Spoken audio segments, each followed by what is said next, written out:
Ladies and gentlemen, welcome to podcast part 3, Understanding Deceased Estates in South Africa.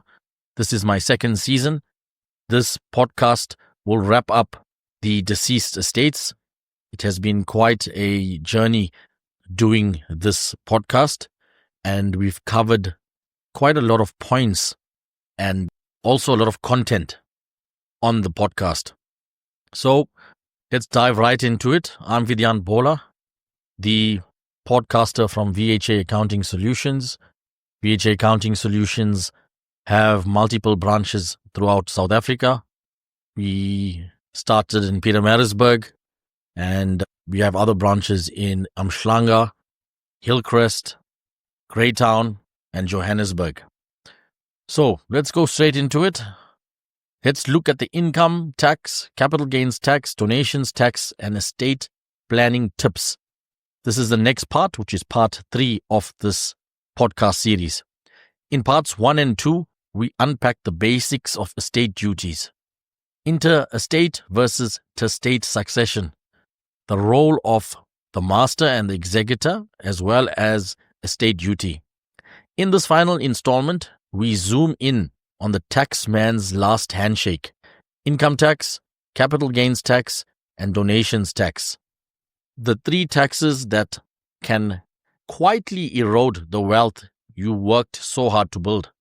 But don't panic. With good estate planning, you can soften the blow and leave more for your loved ones and less for SARS. Income tax in a deceased estate. Let's start off with that. When a person passes away, 2 tax periods come into play. The first tax period covers the income earned from the beginning of the tax year up to the date of death. The second is the income earned by the estate after the person's death, which is taxed in the name of the estate. Key points. The executor must find a final return for the deceased. So you've got to submit that final income tax return for the deceased.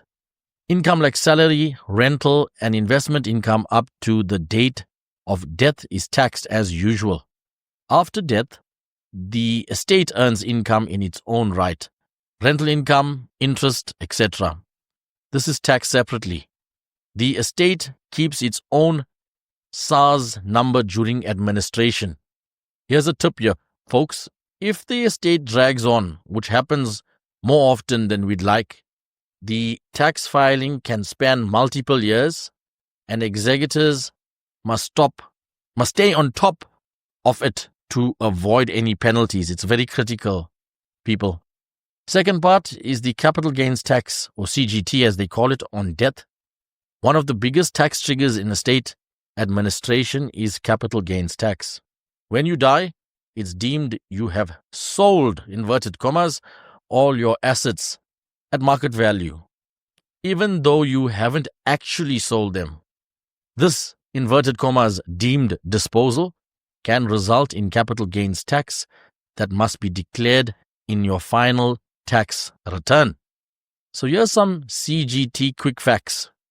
The first 300,000 of the capital gains in the year of death is excluded. The inclusion rate is currently 40% of the gain. That is, 40% of your capital gain is added on your taxable income.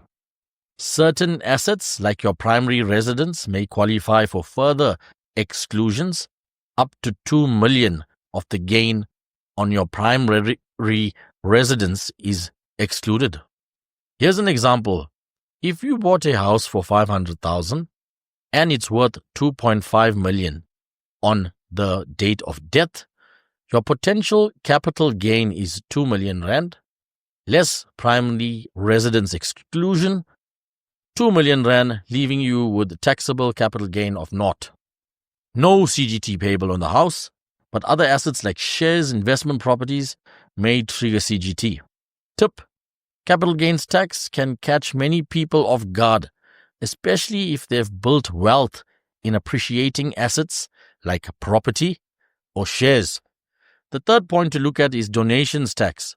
While donations tax doesn't apply to the transfer of assets at death, that's covered by estate duty, it's an important consideration for lifetime estate planning.